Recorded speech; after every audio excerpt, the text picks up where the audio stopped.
नमस्कार। आज हम एक बहुत ही बुनियादी लेकिन बेहद जरूरी विषय पर बात करने वाले हैं। भारत की मिट्टी। जी हाँ, मिट्टी, वो चीज जिस पर हमारा पूरा कृषि तंत्र, हमारा पर्यावरण सब टिका है। बिल्कुल। तो आज हम यही समझने की कोशिश करेंगे कि ये मिट्टी आखिर बनती कैसे है, भारत में इसमें कितनी तरह की विविधता है और हाँ, इसके सामने आजकल क्या चुनौतियां आ रही हैं। और इसके लिए हम कुछ मौजूदा स्टडीज और जानकारी का सहारा ले रहे हैं जो भारतीय भूगोल और कृषि पर आधारित हैं। हमारा मकसद सीधा है, भारत की इस नींव को समझना, मिट्टी की कहानी जानना और क्यों इसे बचाना जरूरी है, ये पहचानना। अच्छा, एक मजेदार बात से शुरू करें। हाँ, बताइए। ये जो शब्द है मृदा या सॉइल। या अंग्रेजी में सॉइल, जी। ये लैटिन शब्द सोलम से आया है। सोलम। हाँ, सोलम, जिसका मतलब होता है फर्श। फर्श, वाह। तो चलिए इसी फर्श से, इसी बुनियाद से शुरू करते हैं। सबसे पहले, ये मिट्टी है क्या? मतलब सिर्फ धूल तो नहीं है ये? नहीं, बिल्कुल नहीं। धूल से कहीं ज्यादा। बकमैन और ब्रैडी जैसे विशेषज्ञों ने इसे एक प्राकृतिक पिंड कहा है। प्राकृतिक पिंड? हाँ, मतलब ये प्रकृति में अपने आप बनती है। चट्टानों के टूटने फूटने से और जो पेड़ पौधे जीव जंतु मर जाते हैं उनके गलने सड़ने से। अच्छा।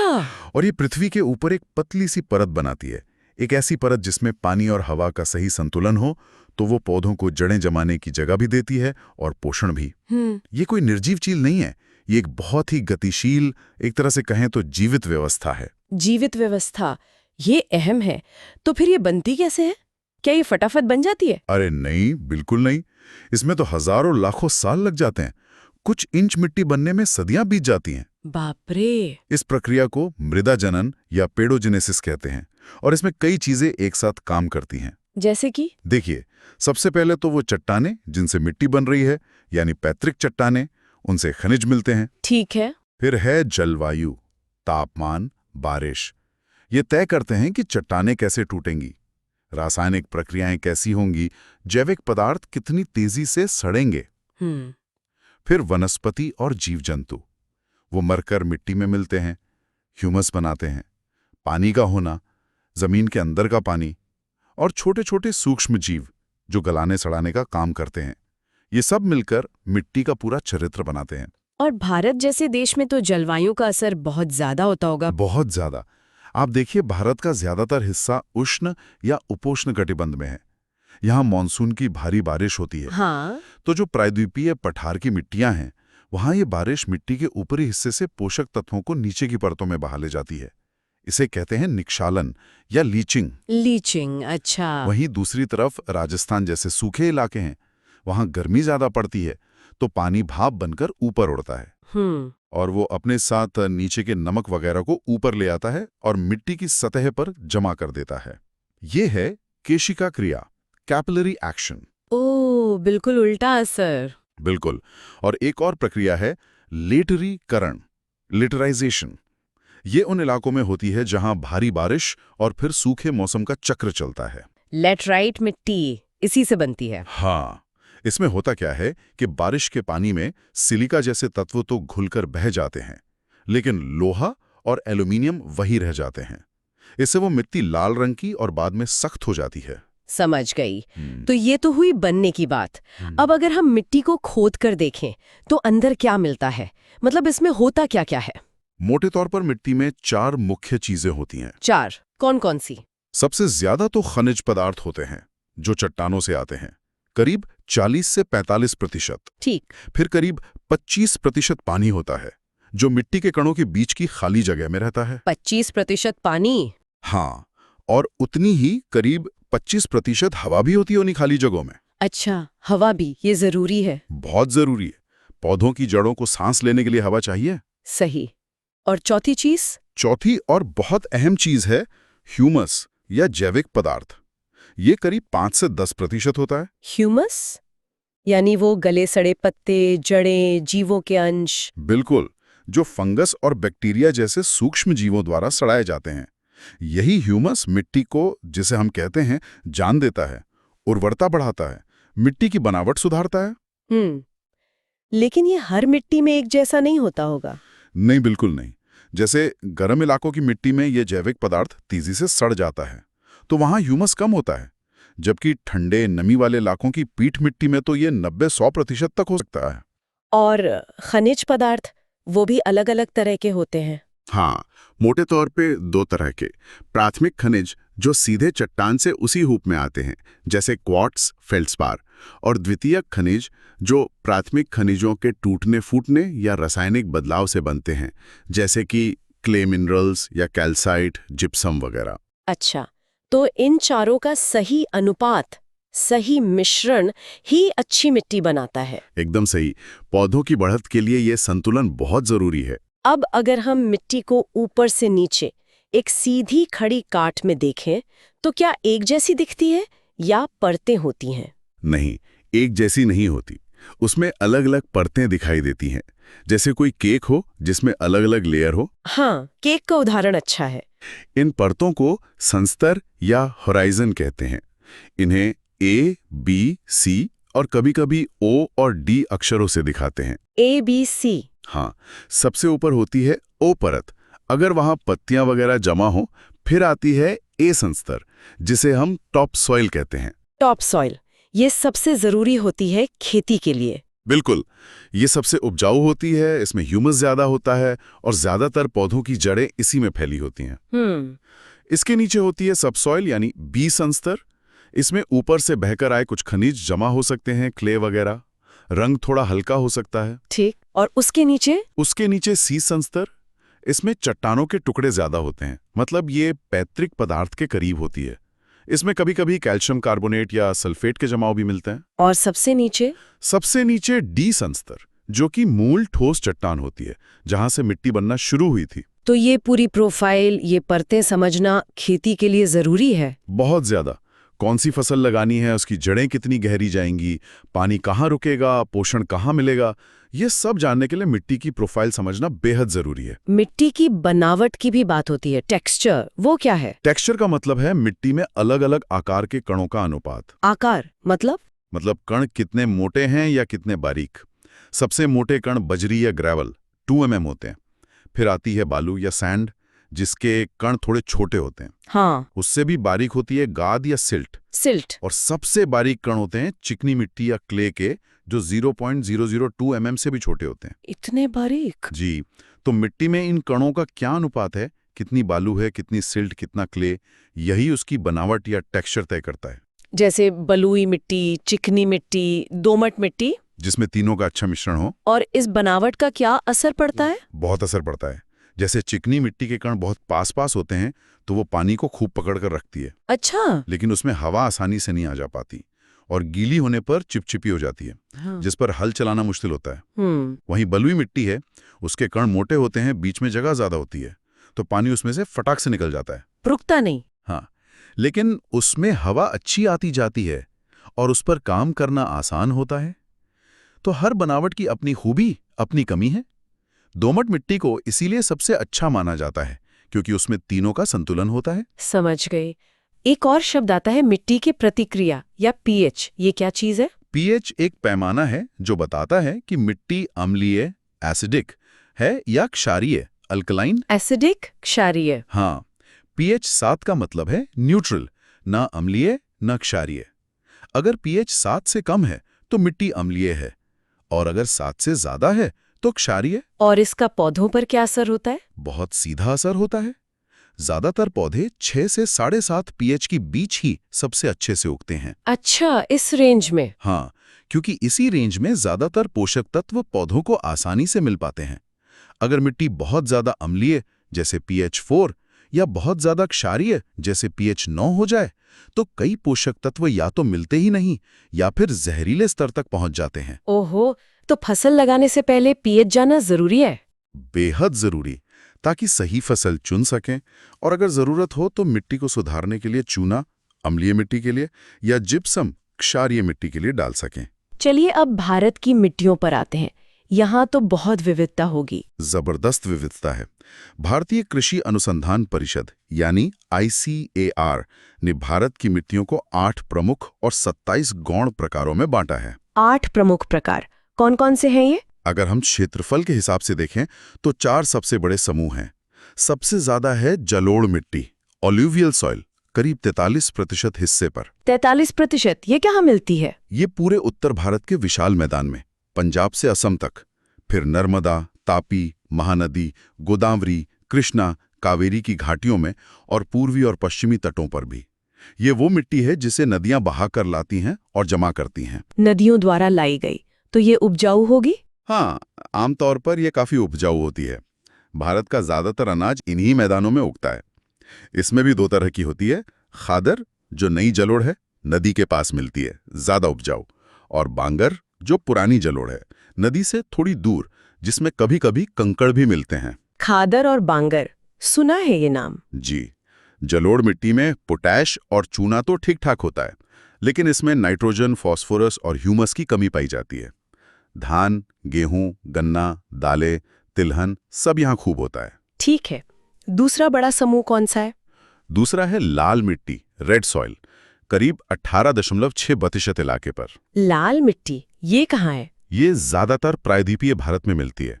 तमिलनाडु में सबसे ज्यादा, फिर कर्नाटक, महाराष्ट्र, आंध्र प्रदेश, छत्तीसगढ़, ओडिशा, झारखंड के हिस्सों में।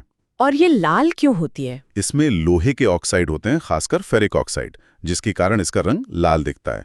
ये पुरानी क्रिस्टलीय चट्टानों जैसे ग्रेनाइट और नीस के टूटने फूटने से बनती है। अच्छा, हाँ, ये जलोढ़ जितनी उपजाऊ होती है? नहीं उतनी नहीं, ये थोड़ी छिद्रपूर्ण होती है और इसमें निक्षालन काफी होता है, मतलब बारिश इसके पोषक तत्व बहा ले जाती है। हाँ। इसमें नाइट्रोजन, फास्फोरस और ह्यूमस की कमी होती है, हालांकि लोहा और एल्यूमिनियम काफी होता है। तो इसमें खेती कैसे होती है? सिंचाई और उर्वरकों की मदद से इसमें भी अच्छी खेती हो सकती है। तंबाकू, बाजरा, दालें, गेहूं, कपास वगैरह उगाया जाता है। पानी मिलने पर ये पीली सी दिखने लगती है। ठीक है, तीसरा नंबर किसका है? तीसरा बड़ा समूह है काली मिट्टी, ब्लैक सॉइल, करीब 16.6%। इसे रेगुर मिट्टी भी कहते हैं रेगुर, और काली कपास मिट्टी भी कहते हैं शायद। बिल्कुल, क्योंकि ये कपास की खेती के लिए बहुत अच्छी मानी जाती है। अंतर्राष्ट्रीय स्तर पर इसे उष्णकटिबंधीय चरनोजम भी कहते हैं। ये कहाँ मिलती है? ये लावा चट्टानों यानी बेसाल्ट के टूटने से बनी है। लावा से बनी। इसकी खासियत क्या है? इसकी सबसे बड़ी खासियत है इसकी बहुत बारीक बनावट। मतलब इसमें क्ले, चिकनी मिट्टी बहुत ज्यादा होती है, और इसमें एक खास तरह की क्ले होती है, मोंटमोरेलोनाइट। मोंटमोरेलोनाइट? हाँ, इस क्ले की वजह से ये मिट्टी पानी मिलने पर बहुत ज्यादा फूलती है और सूखने पर बुरी तरह से गुड़ती है, जिससे इसमें गहरी गहरी दरारें पड़ जाती हैं। हाँ, मैंने तस्वीरें देखी हैं, बड़ी बड़ी दरारें। इन्हीं दरारों की वजह से इसे स्वतः जुताई वाली मिट्टी भी कहते हैं, क्योंकि दरारों से हवा अंदर तक चली जाती है। अच्छा, ये तो फायदेमंद हुआ। एक तरह से हाँ, लेकिन इसका दूसरा पहलू यह है कि गीली होने पर यह बहुत चिपचिपी और भारी हो जाती है। इस पर हल चलाना या कोई भी काम करना बहुत मुश्किल होता है। ओह, मतलब संभालना मुश्किल है। हाँ, थोड़ी मुश्किल, लेकिन पानी सोखने की क्षमता इसकी जबरदस्त होती है। ये काफी देर तक नमी बनाए रखती है। इसमें लोहा, चूना, कैल्शियम, पोटाश, मैग्नीशियम कार्बोनेट तो खूब होता है, पर नाइट्रोजन, फास्फोरस और जैविक पदार्थ कम होते हैं। कपास के अलावा और क्या होता है इसमें? कपास तो मुख्य है ही, इसके अलावा इसमें खट्टे फल, चना, सोयाबीन, ज्वार, गेहूं भी उगाए जाते हैं। समझ गई। और चौथी प्रमुख मिट्टी? चौथी है लैटेराइट मिट्टी, करीब 3.7% हिस्से पर। लैटेराइट, ये नाम सुना है। हाँ, लैटर शब्द का मतलब होता है ईंट। ये मिट्टी भीगने पर तो नरम हो जाती है, लेकिन सूखने पर ईंट जैसी सख्त हो जाती है। ईंट जैसी? कहाँ मिलती है ये? ये उन जगहों पर मिलती है जहां भारी बारिश और ऊंचे तापमान के साथ साथ सूखे और गीले मौसम का अदल बदल होता है, जैसे पश्चिमी घाट यानी सह्याद्री, पूर्वी घाट, राजमहल पहाड़ियां, सतपुड़ा, विंध्य के शिखर, केरल, महाराष्ट्र, कर्नाटक, ओडिशा, असम, मेघालय में ये काफी है। और ये बनती कैसे? ये उसी लेट्रीकरण प्रक्रिया से बनती है जिसकी हमने बात की थी। भारी बारिश सिलिका और चूने जैसे तत्वों को बहा ले जाती है, और पीछे रह जाते हैं लोहे और एल्यूमिनियम के ऑक्साइड।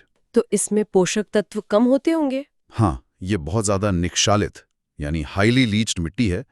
इसमें नाइट्रोजन, पोटाश, चूना, जैविक पदार्थ सबकी बहुत कमी होती है। लोहा और एल्यूमिनियम ज्यादा होने से ये अम्लीय भी होती है। तो ये उपजाऊ नहीं हुई? अपने आप में तो ये कम उपजाऊ है, लेकिन उर्वरकों और खाद का सही इस्तेमाल करके इसमें बागानी फसलें बहुत अच्छी होती हैं, जैसे चाय, कॉफी, रबर, सिनकोना, काजू वगैरह। अच्छा, मतलब कम उपजाऊ होकर भी खास फसलों के लिए अच्छी है। जी हाँ। ये तो हुई 4 मुख्य मिट्टियां। बाकी 4 कौन सी हैं? संक्षेप में बता सकते हैं? हाँ बिल्कुल। 5वीं है मरुस्थली मिट्टी, डेजर्ट सॉइल। नाम से ही जाहिर है, राजस्थान, दक्षिणी हरियाणा, पंजाब और गुजरात के कच्छ इलाका में मिलती है। इसमें क्या होता है? ये बलुई या बजरी युक्त होती है। इसमें नमक और फास्फोरस तो होता है, पर नमी, नाइट्रोजन और ह्यूमस बहुत कम होता है। अगर सिंचाई मिल जाए तो ज्वार, बाजरा, सरसों जैसी कम पानी वाली फसलें हो सकती हैं। ठीक। अगली। छठी है पर्वतीय या वनीय मिट्टी, माउंटेन और फॉरेस्ट सॉइल। ये हिमालय के पहाड़ी ढलानों पर मिलती है। ये अभी नई नई बनी होती है, पूरी तरह विकसित नहीं। इसकी क्या खासियत है? इसमें पत्थर और कंकड़ ज्यादा होते हैं। जीवांश यानी ह्यूमस तो काफी होता है क्योंकि जंगल होते हैं, पर पोटाश, चूना, फास्फोरस कम होता है।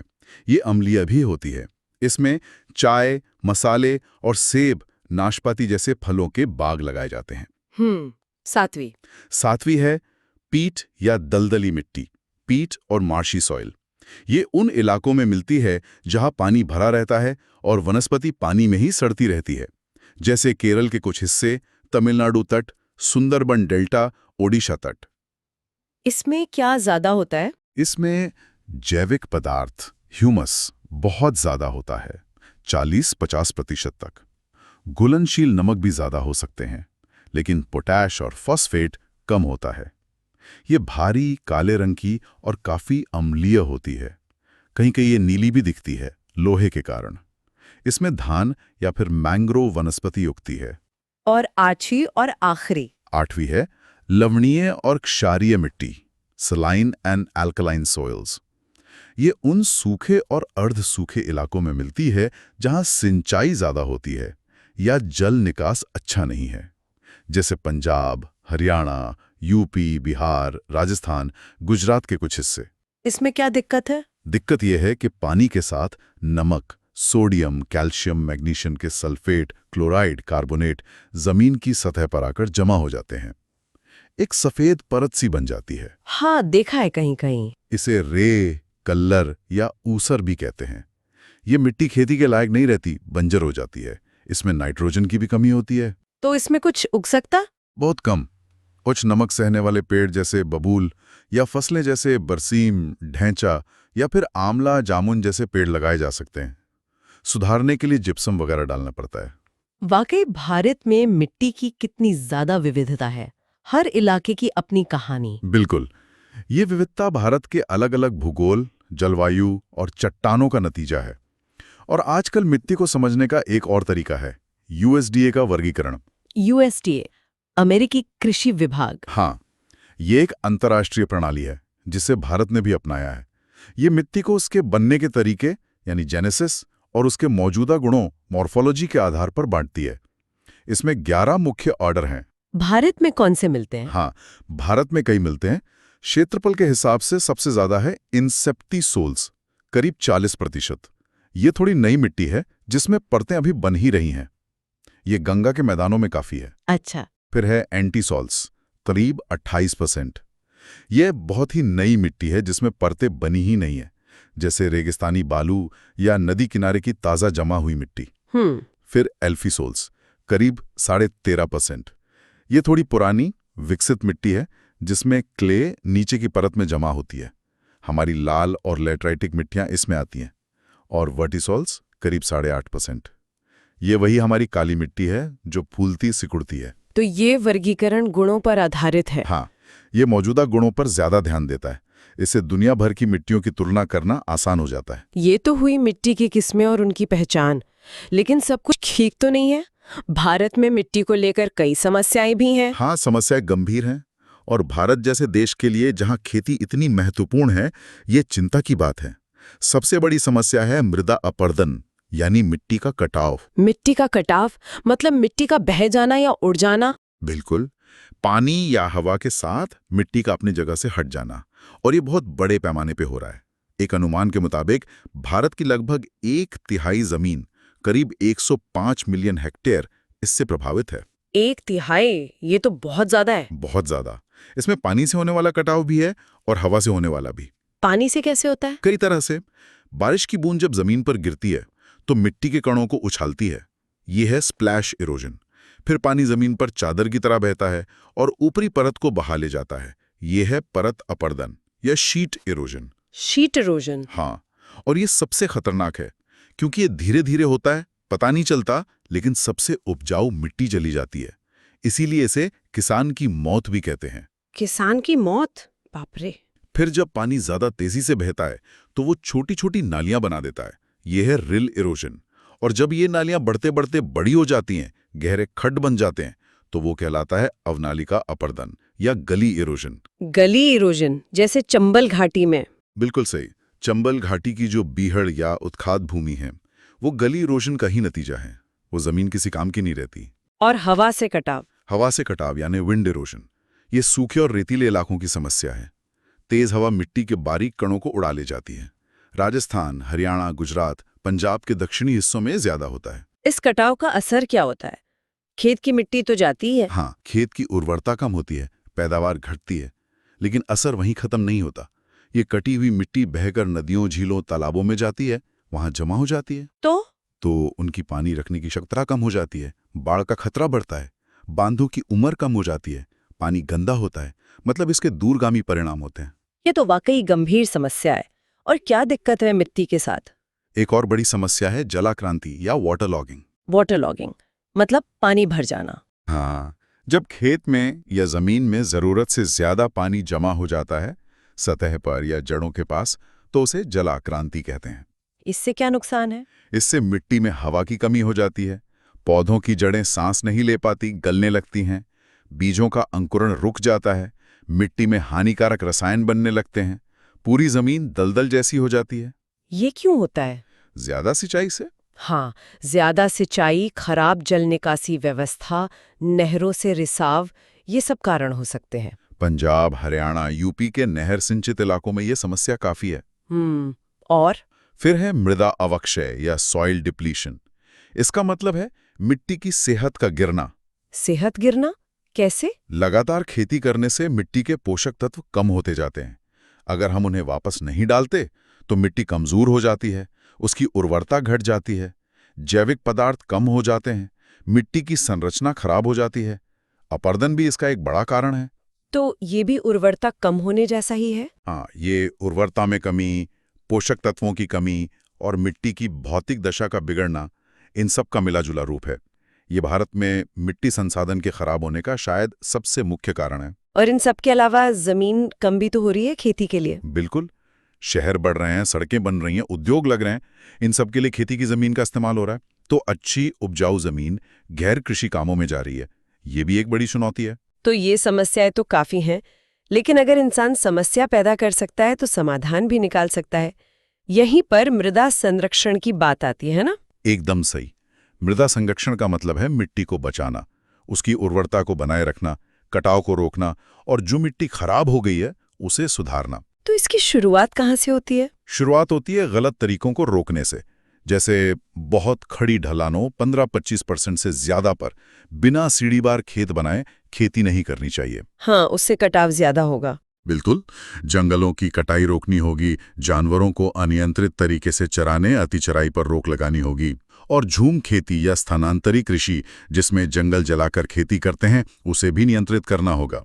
और बचाव के तरीके क्या-क्या हैं? कई तरीके हैं, जैसे ढलानों पर समोच्च रेखाओं के साथ साथ मेड़ बनाना, कॉन्टूर बंडिंग, इससे पानी का बहाव धीमा होता है और मिट्टी रुकती है। पहाड़ी इलाकों में सीढ़ीदार खेत बनाना, टेरेसिंग, ये तो हम देखते ही हैं। हाँ। ज्यादा से ज्यादा पेड़ लगाना, यानी वानिकी, पेड़ों की जड़ें मिट्टी को पकड़ कर रखती हैं। सही। खेतों में फसल कटने के बाद जमीन को खाली न छोड़कर कोई आवरण फसल लगा देना, जैसे दालें या घास। उससे क्या फायदा? उससे जमीन ढकी रहती है, बारिश की बूंदें सीधे मिट्टी पर नहीं पड़ती, कटाव कम होता है। अच्छा। फसल चक्र अपनाना, यानी एक ही खेत में बदल बदल कर फसलें लगाना, इससे मिट्टी की उर्वरता बनी रहती है। मिश्रित खेती करना, यानी एक साथ 2 या ज्यादा फसलें उगाना। और सूखे इलाकों में जहाँ हवा से कटाव होता है, वहां खेतों के किनारे या चारों तरफ पेड़ों और झाड़ियों की पट्टी लगाना, जिसे रक्षक मेखला या शेल्टर बेल्ट कहते हैं। हाँ। ये हवा की रफ्तार को कम करती है। टिब्बों को स्थिर करने के लिए घास और झाड़ियां लगाना। जोधपुर में केंद्रीय शुष्क क्षेत्र अनुसंधान संस्थान कैजरी इस पर काफी काम कर रहा है। ये तो हुए तकनीकी उपाय। लेकिन क्या इतना काफी है? नहीं, सिर्फ तकनीकी उपाय काफी नहीं है। सबसे जरूरी है लोगों की भागीदारी। किसानों को, गांव वालों को समझाना होगा कि मिट्टी बचाना क्यों जरूरी है और कैसे किया जा सकता है। सही कहा। साथ ही सरकार की नीतियां भी सही होनी चाहिए। भूमि उपयोग की सही योजना बनानी होगी। मतलब कौन सी जमीन किस काम के लिए सबसे उपयुक्त है, ये तय करना होगा और उसी हिसाब से उसका इस्तेमाल हो। एक समन्वित प्रयास की जरूरत है। बिल्कुल, मृदा संरक्षण सिर्फ खेती का मुद्दा नहीं है। ये हमारी खाद्य सुरक्षा से जुड़ा है, हमारे पर्यावरण के स्वास्थ्य से जुड़ा है और यहाँ तक कि जलवायु परिवर्तन को कम करने में भी इसकी भूमिका है। तो आज हमने मिट्टी की इस पूरी यात्रा को देखा, कैसे वो बनती है। भारत में जलोढ़ से लेकर काली, लाल, लैटेराइट और न जाने कितनी तरह की मिट्टियां हैं, और फिर अपरदन, जलाक्रांति, उर्वरता में कमी जैसी गंभीर चुनौतियां भी हैं। और सबसे जरूरी बात जो हमें याद रखनी है, मिट्टी एक बहुत ही कीमती और सीमित संसाधन है। ये कोई ऐसी चीज नहीं है जो रातों रात बन जाए। इसे बनने में सदियां लगती हैं। इसलिए इसका संरक्षण करना, इसे बचाना हम सबकी जिम्मेदारी है। ये सिर्फ किसानों या सरकार का काम नहीं है। बिल्कुल सही कहा।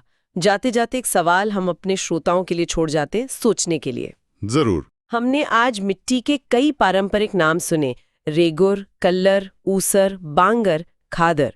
ये नाम पीढ़ियों से चले आ रहे हैं। तो सवाल ये है कि मिट्टी को समझने और उसे सहेजने का कितना पारंपरिक ज्ञान हमारे किसानों और स्थानीय समुदायों के पास आज भी मौजूद हो सकता है। अच्छा सवाल है। और अगर ये ज्ञान मौजूद है तो ये आधुनिक वैज्ञानिक तरीकों के साथ मिलकर भारत में टिकाऊ खेती को बढ़ावा देने में कैसे मदद कर सकता है। इसमें सोचना जरूरी है। पारंपरिक ज्ञान और आधुनिक विज्ञान का संगम शायद सबसे अच्छा रास्ता हो। तो इस विचार के साथ आज की ये गहरी पड़ताल यहीं समाप्त करते हैं। हमारे साथ जुड़ने के लिए धन्यवाद।